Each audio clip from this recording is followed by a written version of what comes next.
La historia de Egipto se cuenta básicamente en los templos que aparecen a lo largo del país a los costados del río Nilo. Templos construidos por distintos gobernantes de diversos estilos y dedicados a diferentes dioses.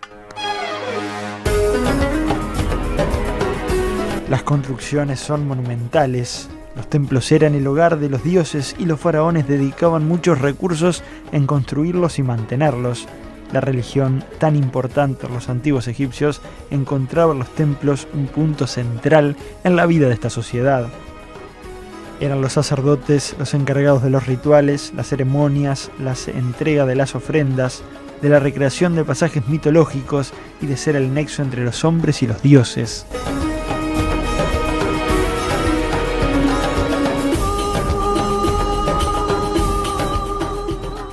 Muchos templos egipcios se mantienen en pie y son un documento en sí mismo, de donde los historiadores obtienen mucha información sobre cómo era la vida en la antigüedad. Un ejemplo de esto es el inconmensurable templo de Karnak, al norte de Luxor, el templo más grande de Egipto, epicentro de la religión, dedicado al dios Amon-Ra. El templo de Karnak se construyó a lo largo de los siglos.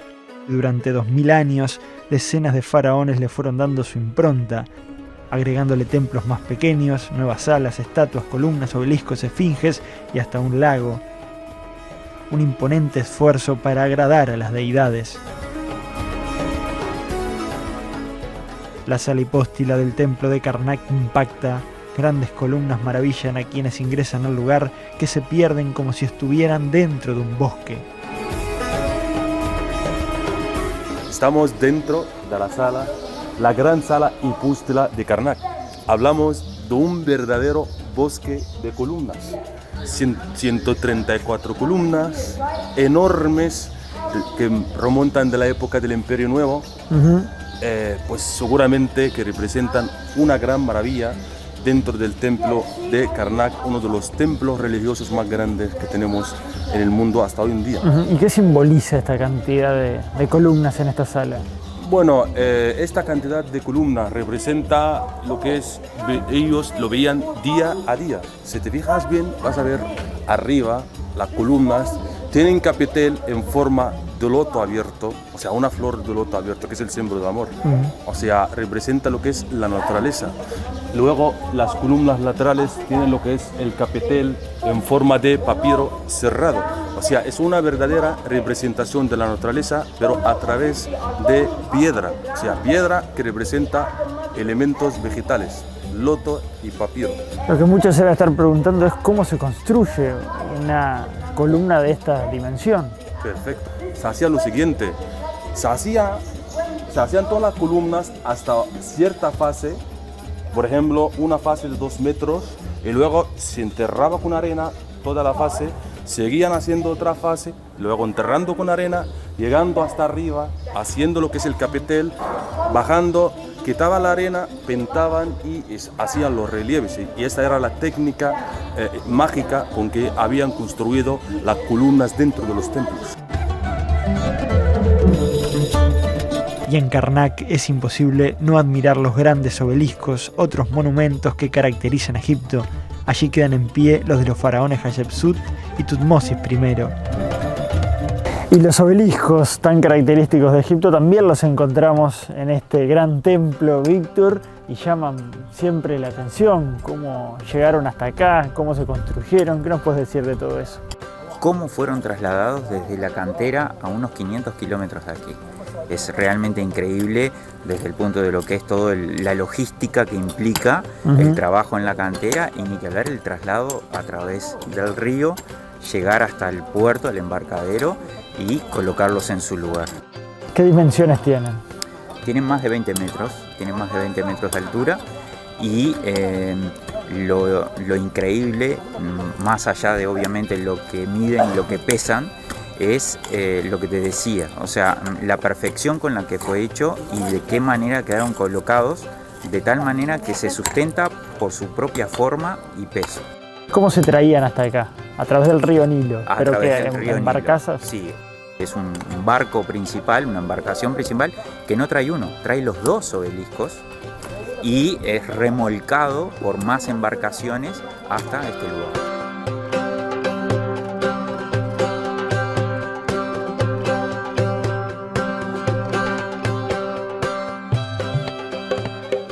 El templo de Karnak se une al templo de Luxor a través de la Avenida de las Esfinges, un camino que en su momento estuvo destinado a las procesiones entre ambos centros religiosos y que hoy es un gran paseo turístico, un verdadero museo a cielo abierto, declarado Patrimonio de la Humanidad por la UNESCO.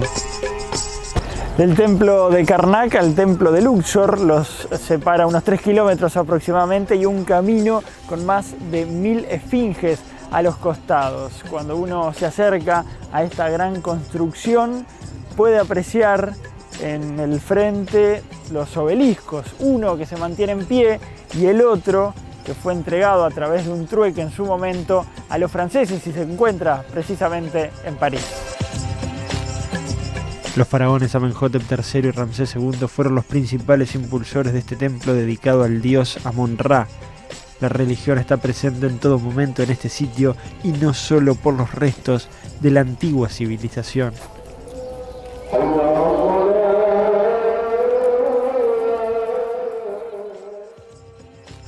La mezquita Abu el-Agag es una curiosidad dentro del recinto religioso.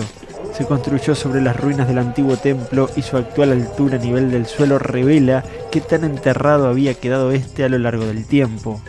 Como cada mezquita existente en Egipto, llama al rezo 5 veces al día a través de sus altoparlantes. En el templo de Luxor también pueden encontrarse los restos de una capilla romana dedicada a los emperadores del imperio. Es que el lugar fue transformado en una fortaleza romana hacia el siglo III después de Cristo y hasta que cayó en el olvido. Ante tanta magnificencia surge una y otra vez la pregunta sobre cómo hicieron los antiguos para levantar estas construcciones faraónicas, y no son pocos los que apelan a teorías no científicas para dar respuestas. A 170 kilómetros al norte de Luxor, en la ciudad de Abidos, unas inscripciones en el templo de Seti I llaman la atención y abonan a las teorías místicas. Extrañas anotaciones en una pared son utilizados por quienes creen que las grandes construcciones egipcias fueron realizadas por seres llegados del espacio exterior. Abidos era un sitio sagrado para los antiguos egipcios, ya que allí, según la tradición, se encontraba la tumba del dios Osiris. Miles peregrinaban al lugar y el faraón Seti I mandó a construir un gran templo, buscando legitimarse como gobernador del país. Hasta este templo llegan cientos de turistas para observar unas confusas inscripciones que suelen ser utilizadas por personas que apelan a lo esotérico para explicar las grandes construcciones que se realizaron en Egipto. Un tanque de guerra, una nave extraterrestre y hasta un submarino parecen estar dibujados sobre una pared. La historia de Egipto y algunos elementos de esta cultura se han prestado también para teorías que van más allá de la ciencia y que son teorías o esotéricas o místicas, incluso se ha hablado de extraterrestres.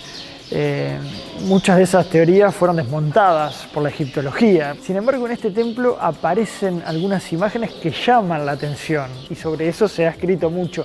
¿Qué nos puedes decir de estas imágenes que podemos ver en este mismo templo, Víctor? Bien, para la egiptología está muy claro de que es simplemente una restauración que hace Ramsés II sobre el sector del templo que había sido construido por su padre. Entonces lo que hay es una superposición de textos donde al caerse el revoque estucado anterior genera esa imagen. Desde el punto de vista de darle una explicación con sentido, es una pareidolia. Es decir, lo que el ojo humano ve, el cerebro procesa y lo asimila a algo conocido. Y entonces para el siglo XX, siglo XXI, estamos viendo un tanque, estamos viendo un helicóptero, un submarino. Por el contrario, queda muy claro que son los títulos o epítetos que tenía ambos reyes. Las teorías que insinúan que fueron seres superiores o de otros planetas los que levantaron la civilización egipcia ofende a los locales. Pero ¿quiénes eran los constructores egipcios? ¿Dónde vivían? ¿Y cómo hicieron para llevar adelante los edificios y los monumentos que perduraron hasta nuestros días y fascinaron a millones durante milenios? Regresamos a Luxor para encontrar algunas respuestas en un sitio fascinante, el pueblo de los trabajadores en Deir el-Medina. Estamos donde vivían los trabajadores, genios artesanos que hacían todas las maravillas de Luxor, de este imperio nuevo, entre tumbas profundas en la montaña del Valle de los Reyes, el Valle de las Reinas, en los templos funerarios magníficos de esta orilla occidental del Nilo.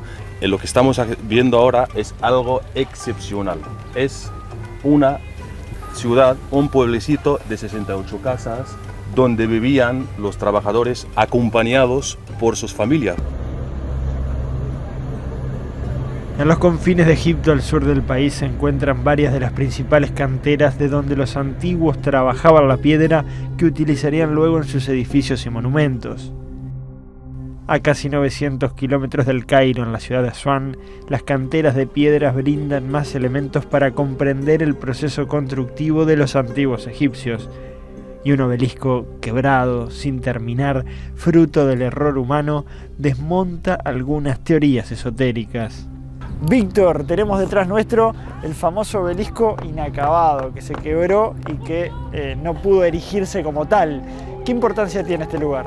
Bueno, este lugar desde el Reino Antiguo sabemos que era donde se extraía el granito que terminó en el norte del país, en las grandes necrópolis, en las grandes pirámides y obviamente en el Imperio Nuevo ayornó, digamos, el templo de Karnak o el templo de Luxor. Intentaba hacer el obelisco más grande, pero allí quedó. ¿Qué fue lo que ocurrió? Bueno, a la vista está que tiene una fisura este obelisco. Evidentemente en las maniobras de poder extraerlo, la piedra falló, ya sea por un tema humano o de la propia naturaleza de la roca, y los canteros decidieron abandonarlo.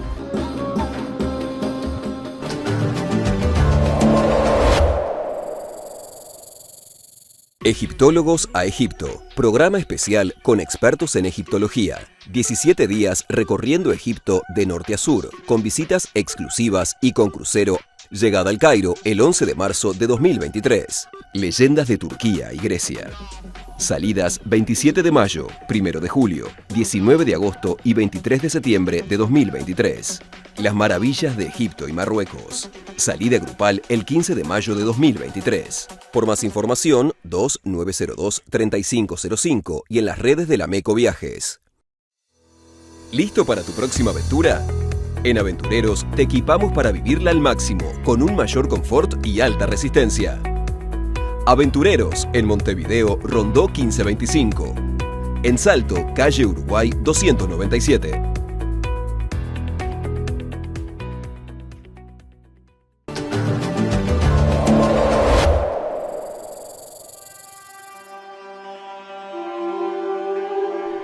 Asuán es la última ciudad egipcia antes de llegar a la frontera con Sudán en el sur del país. Fue también la última frontera del antiguo Egipto, ya que en la zona se ubica la llamada Primera Catarata del Río, el lugar donde el Nilo es poco profundo y emergen piedras, islas y cantos rodados. En la zona sur de Egipto fue también la tierra de los nubios, es el comienzo del África Negra y el inicio de la última parte del viaje del Nilo hacia el mar Mediterráneo. Un lugar de intenso tráfico comercial y de templos extraordinarios.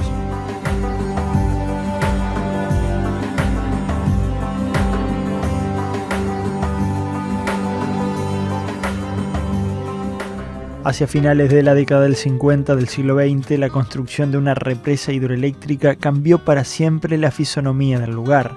En un contexto de creciente industrialización y con la necesidad de mejorar el rendimiento agrícola e impulsar el país con la energía eléctrica, el presidente egipcio de entonces, Gamal Abdel Nasser, se embarcó en la odisea de llevar adelante una obra faraónica moderna para su país.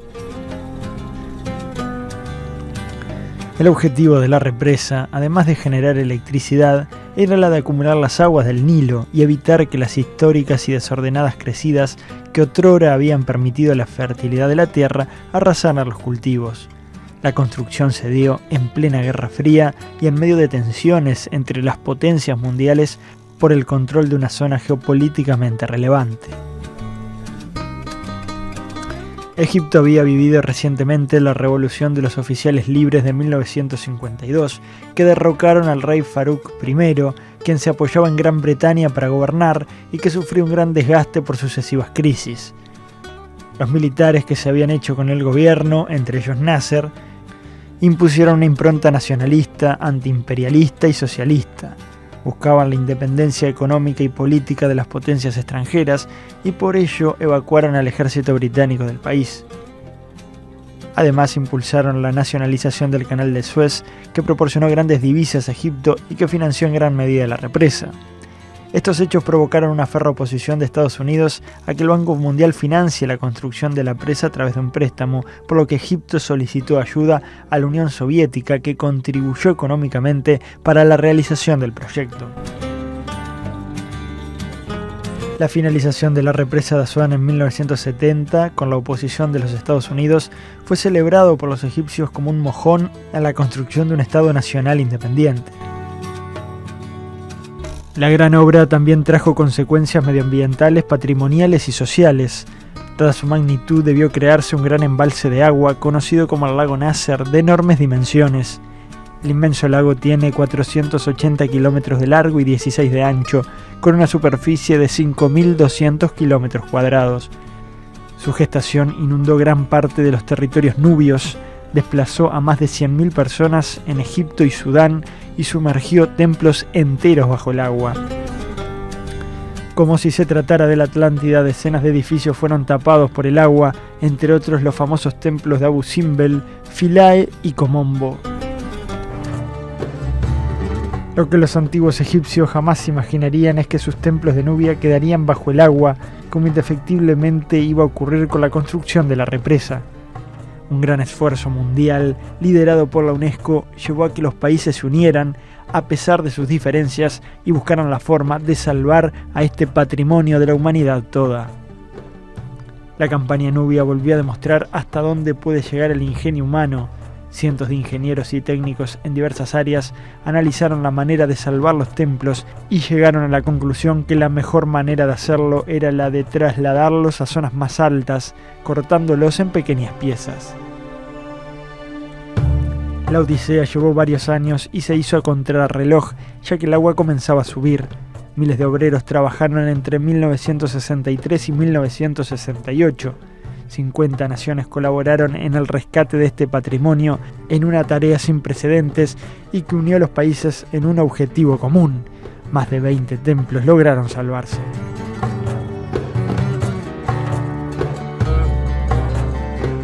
Uno de los templos rescatados fue el de Ramsés II en Abu Simbel.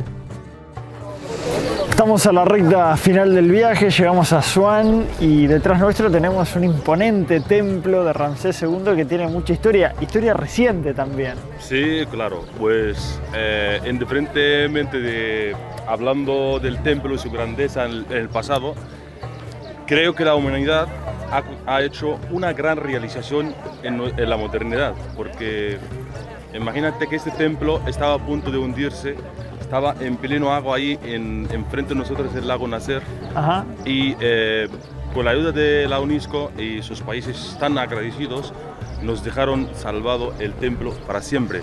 Lo llevaron 200 metros de su ubicación original del agua hacia aquí y 64 metros por encima del nivel del agua, y así que el templo fue salvado para siempre. Representa a Ramsés II en todo su esplendor, ¿no? En todo su poderío. En realidad estamos ahora en pleno Nubia, y Nubia era una tierra rebelde y todos los faraones tenían como una misión someter a los nubios. En la construcción de un templo tan majestuoso como este templo es el anuncio de la victoria del faraón a los nubios y a todos los enemigos de Egipto que intentan acercarse a este sitio. Y el templo es un mensaje. Acá manda Ramsés. Aquí manda Ramsés. Queda claro. Hay que respetar al lugar y al faraón. Parece no haber dudas respecto a que Ramsés II fue uno de los faraones más importantes en la historia del antiguo Egipto, sino el más poderoso. Gobernó más de 60 años y construyó templos y monumentos a lo largo de todo el imperio, una forma de demostrar su gran poder al pueblo y también a los pueblos extranjeros. Durante su reinado expandió las fronteras egipcias, realizó varias expediciones militares y se vivió un tiempo de bonanza económica, esplendor y desarrollo de las ciencias y el arte. No dudó en mostrarse como un dios a lo largo y ancho del país. El imponente templo de Abu Simbel es una muestra clara del poderío de este faraón y del uso propagandístico de su imagen. Ramsés II hizo todo para alcanzar la inmortalidad y parece haberlo logrado. El templo se edificó en la roca. En su fachada se pueden apreciar las 4 estatuas colosas de 20 metros de Ramsés y en el interior hay varias salas, siendo la última la más impactante. Allí se encuentran 4 imágenes de los dioses Amón, Rarajti, Ramsés y Ptah. Lo maravilloso es que a esta sala le va ingresando luz a lo largo del año, de manera que los rostros de Amón, de Ra y de Ramsés se van iluminando, no así el de Ptah, dios de la oscuridad, que permanece siempre en penumbras.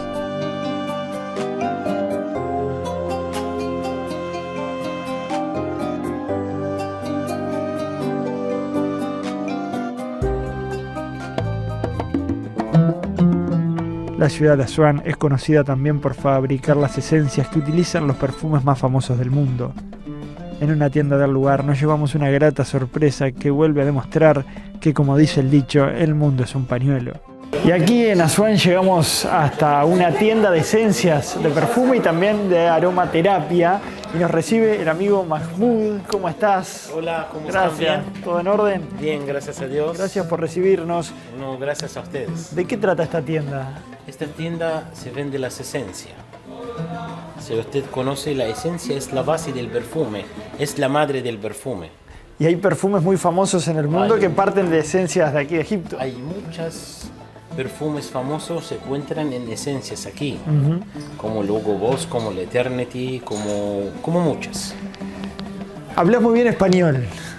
Muy bien español. Aprendí el español en Uruguay. ¿En Uruguay? Sí. No te puedo creer. ¿Cómo es eso? Sí, yo fui con un amigo el 98.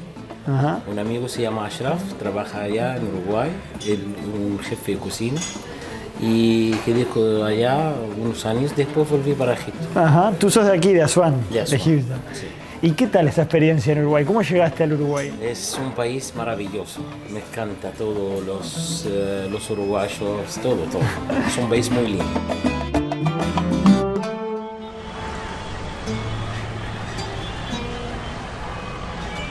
El viaje llega al final. Volvemos al Cairo para empezar a despedirnos de un país desbordante, que no deja indiferente al viajero y que muy por el contrario lo atrapa para siempre. En el mítico Café El Fiyawi, conocido como el Café de los Espejos, en el mercado Jan El Jalili, me despido también de Abdul, nuestro guía por Egipto, más que un guía, ya un amigo. ¿De qué hablan, Abdul, los egipcios en el bar, tomándose un té, Bueno, la un verdad café? que un bar egipcio es la vida, sobre todo para hombres, ¿vale? Después de un día largo de trabajo, vienen a sentar en un café a hablar de todo, de la vida, del trabajo, de los niños. ¿Cómo es la vida cotidiana de un egipcio? Bueno, la vida cotidiana de egipcio se divide entre lo que es la familia, el trabajo y los amigos. Es una sociedad muy unida, ¿vale? La gente muy relacionada, ¿vale? Digamos, un hombre que trabaja, tiene amigos de trabajo, tiene amigos en la calle, tiene amigos de los familiares. Tenemos aún el concepto de la familia, aún tenemos el concepto de lo que es tener amigos, hacer amistades. Es gente amistosa. Claro. Muchas gracias, Abdul. De nada, Juan Pablo.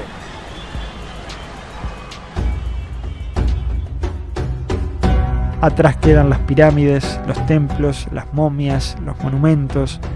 Atrás quedan historias de faraones, reinas, sacerdotes, trabajadores, intrigas palaciegas, guerras, dioses y pasiones. Atrás quedan mezquitas, el tránsito alocado y los milenios de historia de Egipto. El avión levanta vuelo y en mi cabeza quedan decenas de imágenes inolvidables.